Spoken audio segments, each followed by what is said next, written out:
Welcome back to our Holiday Stress series. I'm Beth Genly, your host. And before I introduce our wonderful guest, Elaine Swann, I just want to tell you about a wonderful series of studies that were done by a very famous, in the stress and burnout world, a very famous researcher on stress and burnout, where he looked at civility and respect for VA organizations. And he found that when they improved civility and respect, that people were far less burned out, far less stressed, and customer service and productivity improved. And that's why I'm so excited to have Elaine Swann with us today, because I think understanding what she talks about can really help us reduce our stress around the holidays. Elaine Swann is one of the leading and most nationally recognized lifestyle and etiquette experts in the country. She is the founder of the Swann School of Protocol, an institution committed to enriching the lives of individuals through the instruction of etiquette and social courtesies. And as an authority on social etiquette and lifestyle practices, Elaine has appeared on all major networks, which is really cool, and has been quoted in many top lifestyle publications. The New York Times dubbed Elaine Swann as the Emily Post of the digital age. Her latest book, Let Crazy Be Crazy, is on bookshelves now. Elaine, welcome to our Spotcast. Hello, hello. So glad to be here. I'm thrilled that you're here. And before we plunge into the topic of etiquette around the holidays, I have to know what inspired the Let Crazy Be Crazy book title, which I love, and what is it about? Thank you so much for having me on the show. I tell you, Let Crazy Be Crazy is something that we should absolutely follow on a regular basis, but a lot of times we don't think about it. Too often we put so much energy into trying to please other people and try to deal with what I refer to as their brand of crazy. And every once in a while, we have to tell ourselves that it's okay to stop with the madness, walk away, and leave that person alone. So there are some instances in our lives where we can do that. And so in this particular book, I tell people how to do that. And then, of course, there are some instances where we do have to actually deal with people, whether they are our family member, they could be a member, a co-member of a volunteer organization, they can be a coworker, and we do have to actually deal with them. And so in this book, I give my advice and my tips on how to deal with difficult people and challenging situations. Oh, that sounds amazing and so appropriate for the holiday season, among others, because I don't know about you, but I find myself on the edge of losing it occasionally around the holidays. Especially during the holiday season. I mean, there's already a lot of heightened stress. And then there are some other factors, other personal factors that go along with it, whether we are going through the holiday season and thinking about maybe the loss of a loved one, yet still trying to enjoy it at the same time. Some of us that are hostesses, we're the go-to person, and there's a lot of factors, exterior factors, that cause us to be stressed, of course, during the holiday season. And dealing with family members that perhaps we can only take in certain doses can be a bit challenging as well. And I do share advice in the book on how to deal with that nosy family member that always asks that question that's so inappropriate. Perfect. I think a lot of people relate to that. Yes. Let's plunge into the thought of invitations, writing them and getting them. There's usually a lot at the holidays, and how do we cope? How do we deal with that in some way that's sensitive and civil and also self-protective, as well as a way to enjoy it? Sure. One of the things we have to do is as those holiday invitations start to flood in, it's important for us to do kind of a two-step filter process. And the first step is to ask yourself, is this a legitimate invitation? I mean, sometimes people just want everyone at their event. They just are kind of throwing spaghetti at the wall and just seeing what sticks. And the invitation that you receive may not be an actual legitimate invitation. And so that's the first step. So you kind of filter through those and get rid of the ones that aren't really an actual invite. It's just kind of an announcement that someone's having a soiree and they'd be really surprised if you actually showed up, you know? The other one is to look at those legitimate invitations, and then ask yourself, filter it kind of through the relationship, determine about your relationship. Is this an individual that you do have a close relationship with, and they really love to see you there, and you'd really actually like to spend time with them as well?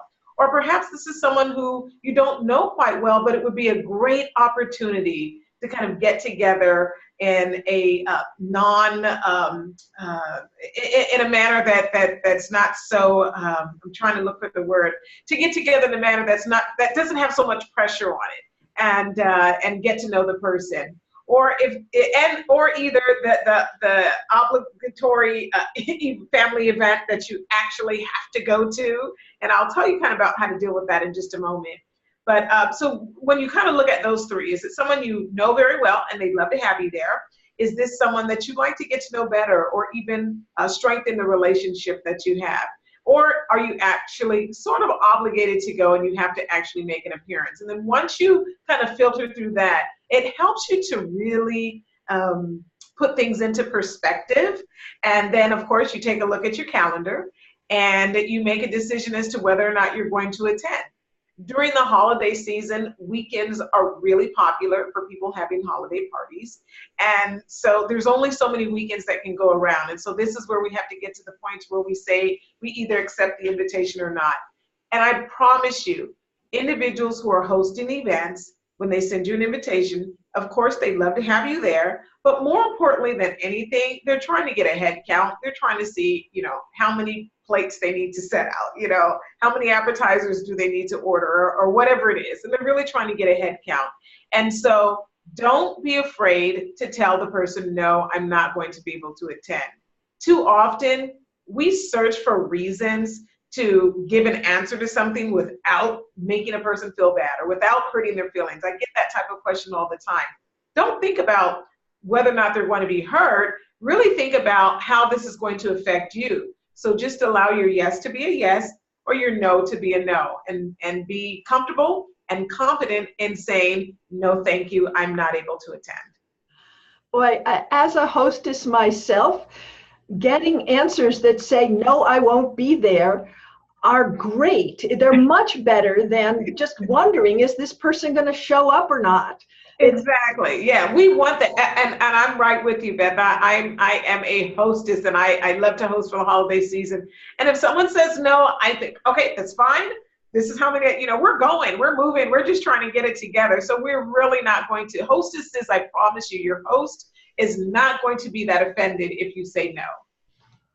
That's really good to know. And just a simple no, I'm not going to be able to attend is plenty. That's plenty. That's enough. We really don't need to know about you throwing out the kitchen sink and this and that and all these other things and so forth. So don't feel compelled to give a lengthy answer or reason. Just know I'm not going to be able to attend is sufficient. Perfect. All right.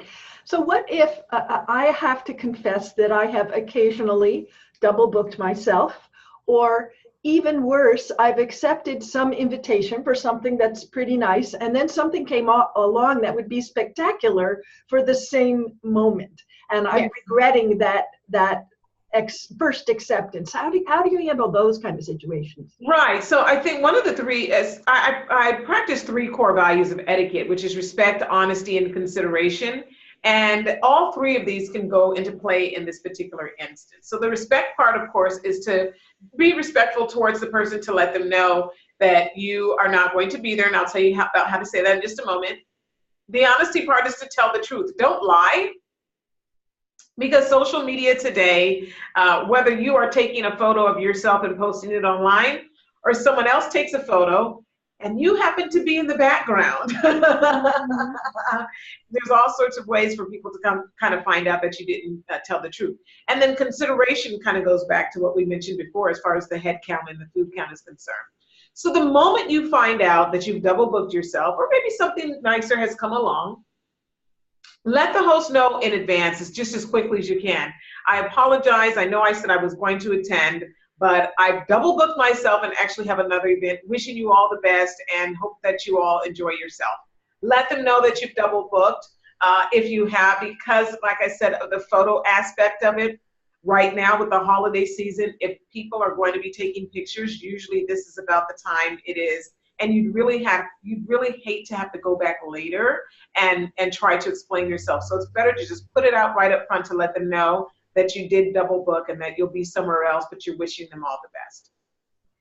That's awesome. That's so simple. It's just so simple. I love that. It takes all the stress out of it.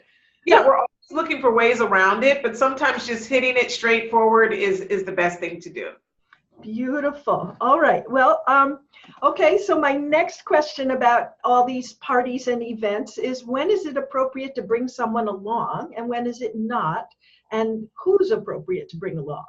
Right. So during the holiday season, we do have lots of family members that will tend to come in from out of town. And so if you have an out of town guest that is staying with you in your home, that would be one of the best instances where you should ask the host if you can bring that person along. That's when I would say it is most appropriate to bring that person along, because if you're hosting someone at your home, you certainly don't want to leave that person there and say, bye-bye, I'm heading off to this event. So in this particular instance, that's when you would most certainly want to bring that person along. But of course, check with the host first, ask them if it's all right, if you can bring that extra person. And if not, my advice is to not attend the event. If you can't, instead of leaving the person alone and you go off and enjoy the party, I would say don't attend the event at all. If they can't fit both of you, what have you, then find something for you and your house guest to do. Oh, that's beautiful. I really like that a lot. Yeah, Thank you. yeah. And I have two more questions for you. One is about gift exchange. Sometimes office gift exchanges, especially, I find them really boggling on occasion. I don't know what to give or who to give to or how much to spend, all that. Right. With office gift exchange, the first kind of rule to follow would be to definitely follow the guidelines of the company. Sometimes we want to kind of show off a little bit and one-up individuals because we're trying to make a certain impression in the office, but that can really backfire. So if your office says that the budget, you shouldn't spend any more than $20, then most certainly don't spend any more than $20 on the gift. So follow the guidelines of the office.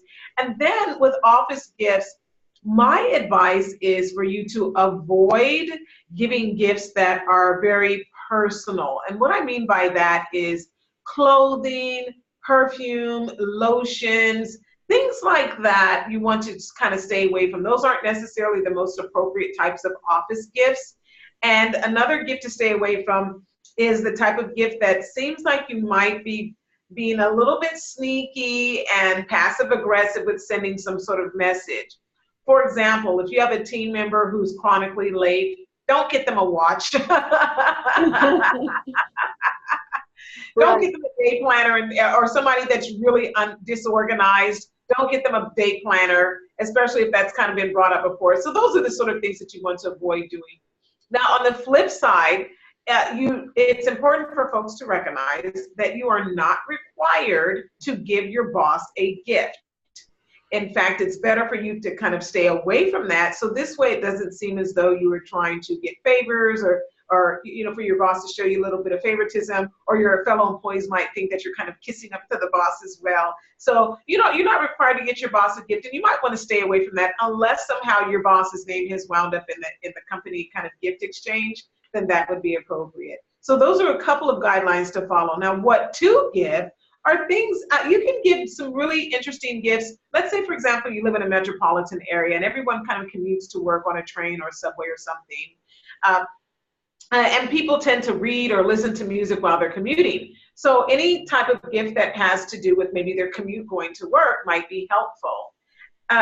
Let's see, another type of gift that's really great are, gadgets that are really fun and can be, used in the office or in the work environment. Anything to kind of make the person's job really easy. Some sort of really cool stapler or a little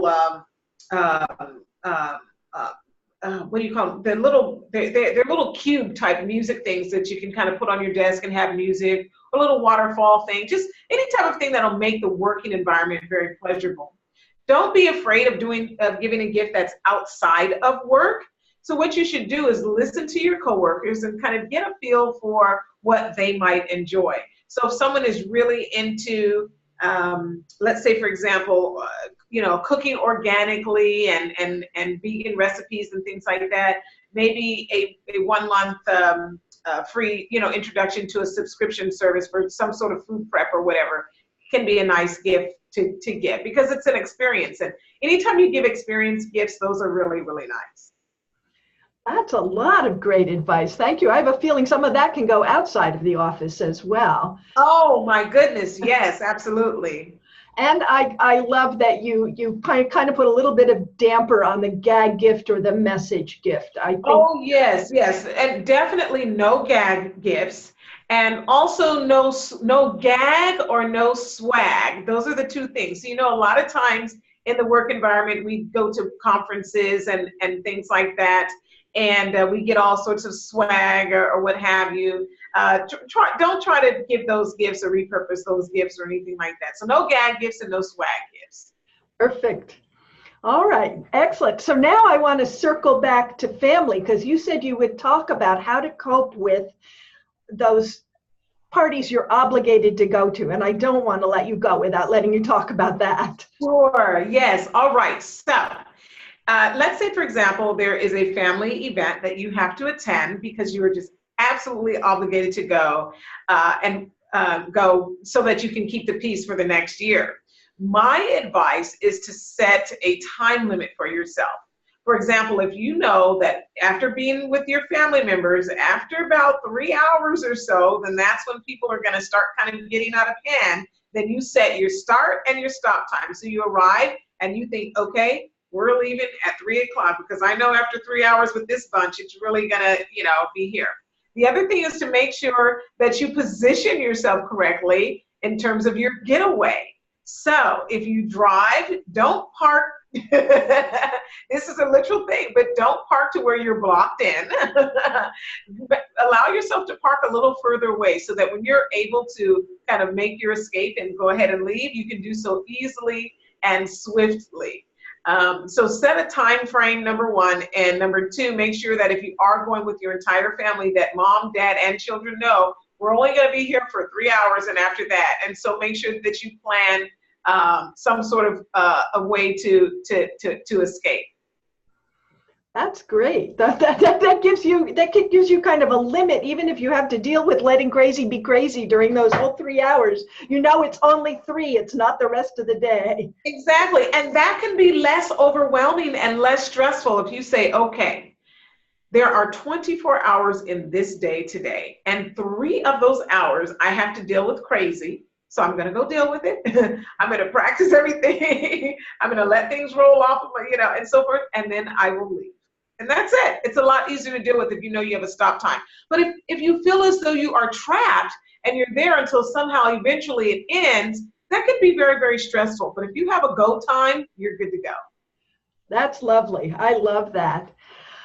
This has been kind of a relief for me. I can feel sort of things rolling off my shoulders. Like I know what to do now, and I know how to keep it simple, which is a big thing at the holidays, I think. And for all of us that are so busy already before the holidays even show.